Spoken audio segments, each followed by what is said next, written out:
Florencio, o modelo econômico que funciona no mundo é um que consiga, pela peculiaridade, pela personalíssima institucionalidade que cada nação constrói, porque você não pode imitar a instituição de ninguém. Isso é um grande erro você imaginar que vai imitar as instituições chinesas e elas vão funcionar no Brasil. Isso não existe. Boa parte dos nossos erros estratégicos devem-se a essa imitação, essa tentativa das elites de imitar a institucionalidade europeia e norte-americana. Então, repare, eu procurei, nesse esforço que eu fiz nos Estados Unidos, eu fiquei um período em Harvard depois de alguns mandatos políticos, eu não queria fazer da política meio de vida e fui estudar. E aí eu procurei estudar o seguinte: será que existe uma premissa do êxito civilizatório por detrás das diferenças políticas, das histórias, das instituições e tal? E eu pesquisei praticamente todas as modelagens, porque elas são poucas, não são tantas não é de economia política para ver. E eu quero crer, para a discussão, que existe sim uma premissa civilizatória. Essa premissa civilizatória não interessa a retórica, não interessa o desenho institucional, desculpem, não interessa se é democracia ou regime autoritário, não é uma essencialidade. O que é que parece ser essencial? Tem, se desenvolve, não tem, não se desenvolve. 3 colunas. Primeira, já mencionei na minha provocação original, só se desenvolve nações que são capazes de elevar o nível de poupança nacional. O capital que financia progresso é aquele que você é capaz ou não é capaz de produzir em casa. Até porque, que nem os agiotas, os bancos é a mesma coisa, você só consegue dinheiro emprestado se tiver saldo médio alto. Não é assim que funciona?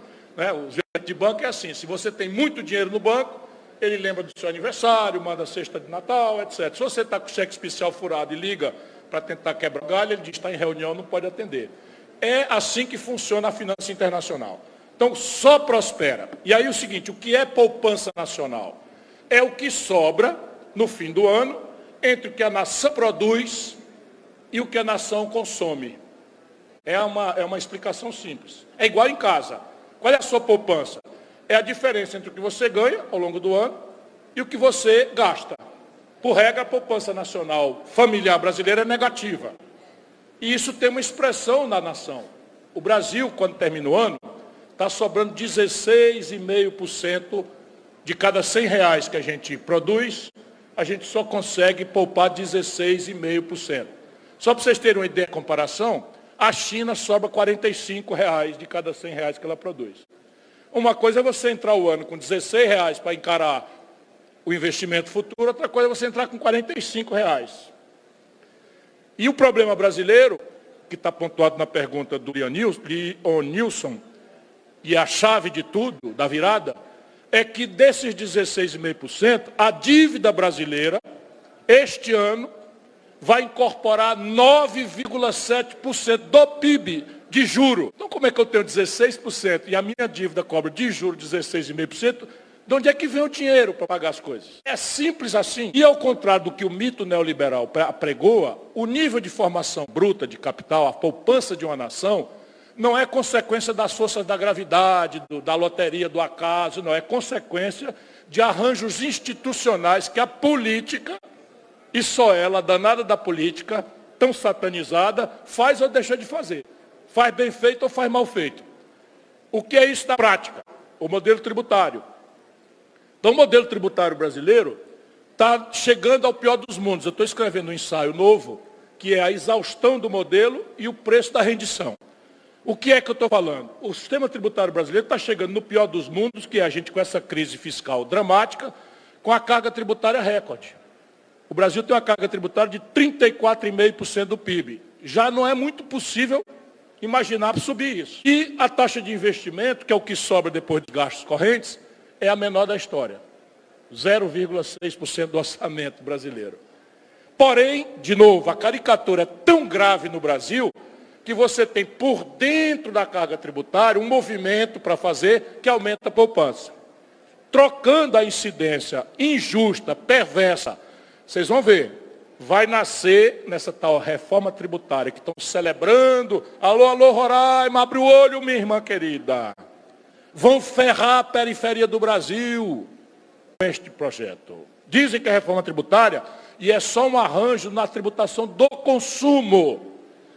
Pois bem, vai nascer a mais alta alíquota de imposto sobre valor adicionado do mundo no Brasil. Por quê?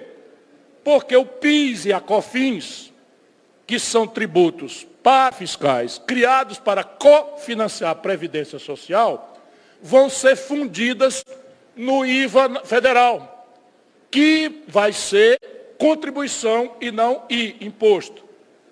Senhores deputados, imposto e contribuição tem uma diferença grave para a federação. Qual é? Imposto, o Estado e o município partilha no fundo de participação. Contribuição, não partilha.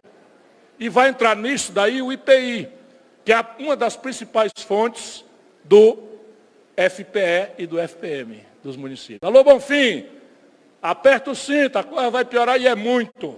Porque estão mandando piso salarial para enfermeiro, piso salarial para gente de saúde, piso salarial para gari, tudo bem. E tirando o dinheiro. Aumenta a despesa de Brasília para cá e tira o dinheiro. E é tudo muito simpático, é o amor ao conflito. Quem é que vai achar ruim melhorar o salário de gari? Quem é que pode ser contra melhorar o salário de enfermeiro? A questão é como pagar. Não, isso é problema do outro. Então, primeiro, é levar a poupança. Como é que se organiza o mercado de capitais do país? A gente não dá a menor bola para isso. Porém, o capitalismo moderno não financia empresas, sejam elas agrícolas, pecuárias ou industriais ou comerciais, com crédito estrito sensu, muito menos com juro maior do que o lucro médio das atividades produtivas. Se eu abro uma indústria aqui sem subsídio, sem renúncia fiscal, eu vou ter um lucro menor do que o juro que eu tenho que pagar para o banco. E por isso a economia brasileira está parada, porque quem tem dinheiro prefere botar o dinheiro na renda fixa do que correr risco. E quem não tem dinheiro, que é a generalizada expressão do mundo brasileiro, não vai tomar dinheiro emprestado no banco para botar num negócio de risco, cujo lucro é menor do que o juro que tem que pagar para o banco. Aí entra Bolsonaro, entra Lula, é a mesma coisa, mesmo modelo. Desculpe, isso aqui não é retórica. Câmbio flutuante, esperar primário, meta de inflação, política de paridade de preço internacional da Petrobras, autonomia do Banco Central e o manejo da política pelo aliciamento clientelista e corrupto. Então é o seguinte, ou a gente conserta isso, aí tem conserto? Tem. Dói, mas pode doer nas minorias abastadas. Por exemplo, o mundo inteiro, sem exceção que eu conheça de sério, cobra imposto de renda na pessoa física sobre a distribuição na pessoa física de lucros e dividendos empresariais. Eu fui ministro da Fazenda, eu cobrei. Cobrando do jeito que eu cobrei, arrecada 80 bilhões de reais por ano. 80 bi. Qual é a razão de um trabalhador que ganha 2 salários mínimos, pagar 15% de imposto de renda na fonte, e o dono do Itaú, quando acaba de apurar o lucro de 16 bilhões de reais no trimestre, bota na pessoa física 3, 4 bilhões no bolso, não paga um centavo de imposto. Com isso eu posso reduzir 2 pontos no IVA. Depois, vamos lá, é atípico, mas é da realidade brasileira. 1% do povo brasileiro é dono de 50% da riqueza nacional. Ou, pior, 5 pessoas no Brasil, eu conheço todas as 5 pessoalmente, tem fortuna equivalente às posses dos 100 milhões de brasileiros de classe média mais pobres. Ouviram? 5 pessoas, 1, 2, 3, 4, 5, são mais ricos do que a soma de todas as riquezas dos 100 milhões de brasileiros mais pobres. Eles são 56 mil pessoas. Se eu cobrar com alíquota moderadíssima de 1,5% ao ano sobre o patrimônio, regular a conta de capital, que eles dizem que vai embora do Brasil, eu sei fazer. Agora que outro aprenda e faça, porque eu não quero mais. Você regula a conta do IOF, que é 0,38 para 1,5 também, você arrecada mais 80 bilhões de reais. Já deu 160 bilhões de reais, ó, acabou o déficit primário. Aí você começa a sinalizar como é que o juro pode cair, sem a prostração. Mas não é só isso. Percebe? Tem saída. Deixa eu dizer uma coisa aqui que atrai muita antipatia, mas eu estou falando para o povão, com o meu coração. O imposto predial, IPTU, da cidade de São Paulo, arrecada por mês o que o imposto territorial rural da imensa fazenda do agronegócio global Brasil arrecada por ano. Se justifica isso? É simples, é claro que eu não estou defendendo nenhuma exorbitância, eu estou dizendo que o IPTU, que o povo brasileiro que mora em São Paulo paga por mês, arrecada mais do que o imposto territorial rural de todo o território brasileiro, arrecada por ano. É a mesma incidência, é o mesmo tipo de procedimento. Então, há solução por dentro do sistema para você diminuir a tributação.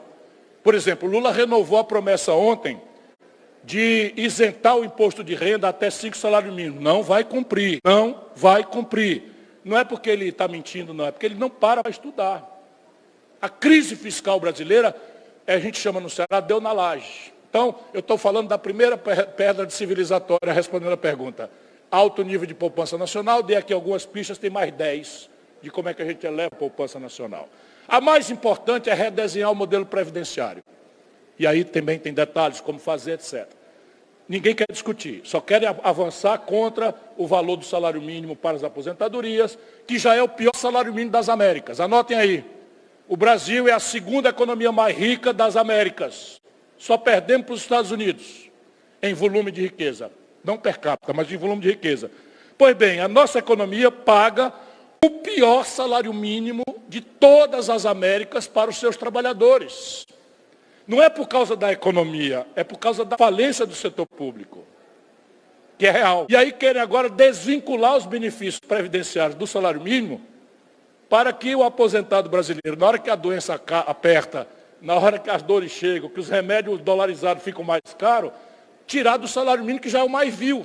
Só perdemos para a Venezuela, tá? Para ser bem criterioso tecnicamente, o da Venezuela é o único pior do que o do Brasil, mas também o desastre que está aí, eu esculhambo o regime da Venezuela, a turma do PT gosta, eu não. Né? Não é que gosta, eu estou fazendo ironia aqui onde não devia. Né? Então, repare, esse é o primeiro bloco. O segundo, eu posso ser mais telegráfico.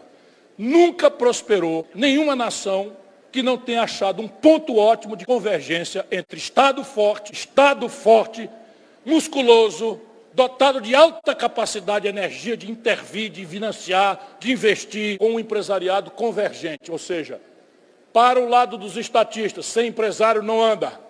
A China aprendeu isso nos anos 70, 80. Começou a andar a partir daí. Os americanos sempre tiveram um empresariado forte e sempre tiveram um Estado ultrapoderoso. Ultrapoderoso. Aqui o expediente é complexo industrial militar, complexo de saúde, em que eles, a pretexto de defesa, jogam trilhões de dólares na pesquisa, no desenvolvimento, e aí o que é que eles são danados? Estendem isso rapidamente para a iniciativa privada, via compra governamental. O exército americano tem uma fortuna de recebíveis em royalties. Eles desenvolvem a propriedade intelectual, passam para as indústrias, e as indústrias pagam eternamente para eles o royalty. Nós no Brasil, zero. Então, é a segunda vertente, coordenação estratégica, governo empresarial, academia. E o terceiro elemento é investimento em gente. Vou dizer de novo um dado insultuoso da democracia brasileira. Em 1980, quando eu começo a me dar por gente, estudar as coisas do Brasil, a Coreia do Sul não produzia nenhum automóvel, nenhum. E o Brasil já produzia 400 mil unidades por ano. Vinham aqui delegações coreanas, para entender como é que um país periférico tinha germinado a indústria automobilística. Pois bem, o Brasil não tem nenhuma indústria automobilística e nós viramos um centro de maquiladoras, ou seja, 86% de um carro produzido no território brasileiro, os componentes são importados do estrangeiro. 86%.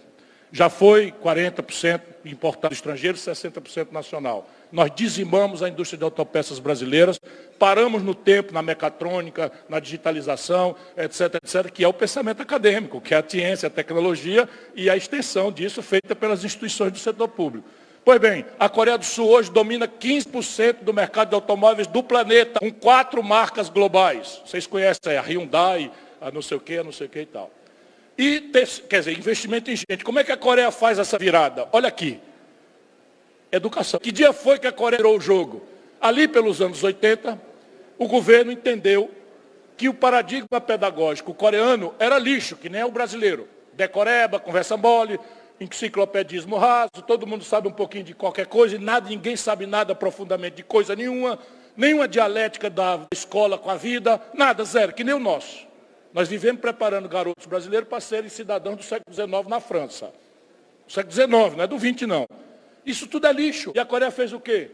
Aumentou a jornada da presença da criança na escola, mudou a ênfase da matemática na escola e explodiu.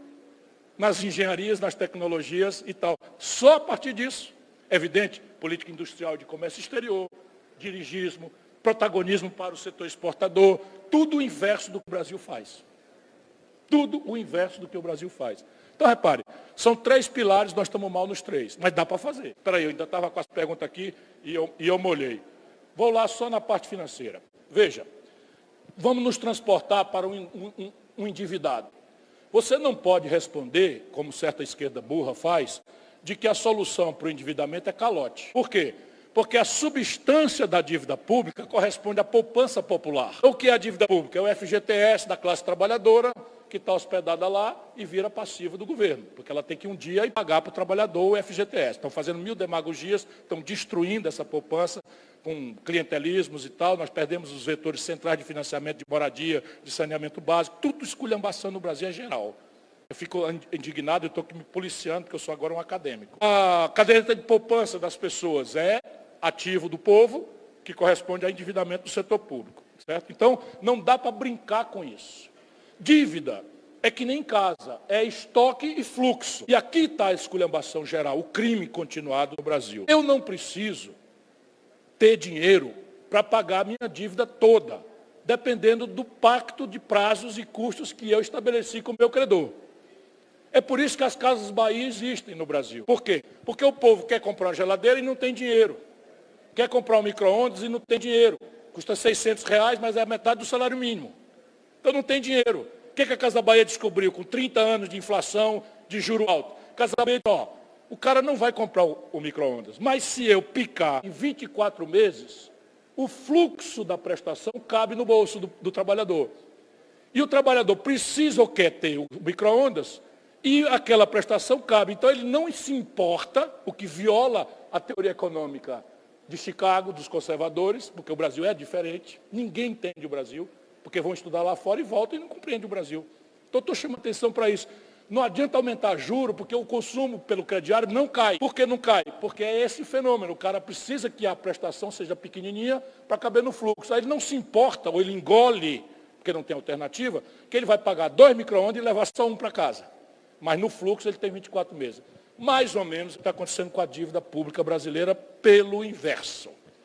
E sem pacto, sem acerto. Então, repare, dívida pública, quer dizer, equilíbrio fiscal que estão falando, vocês vão ouvir muito falar isso esse resto de ano, e o Lula está na beirinha do abismo. Se ele não encarar agora, o governo dele vai terminar ruinoso.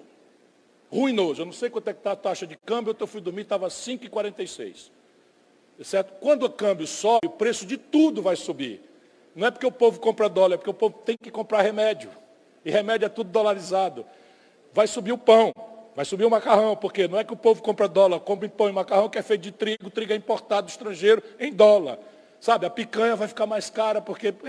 E por aí vai estar tudo dolarizado no Brasil. Então, repare, e o dólar é uma rota de fuga dos credores do crédito público, que começa a desconfiar que o governo não vai dar conta de encarar o fluxo. E de fato, não vai. Então, repare, o que é sanidade fiscal?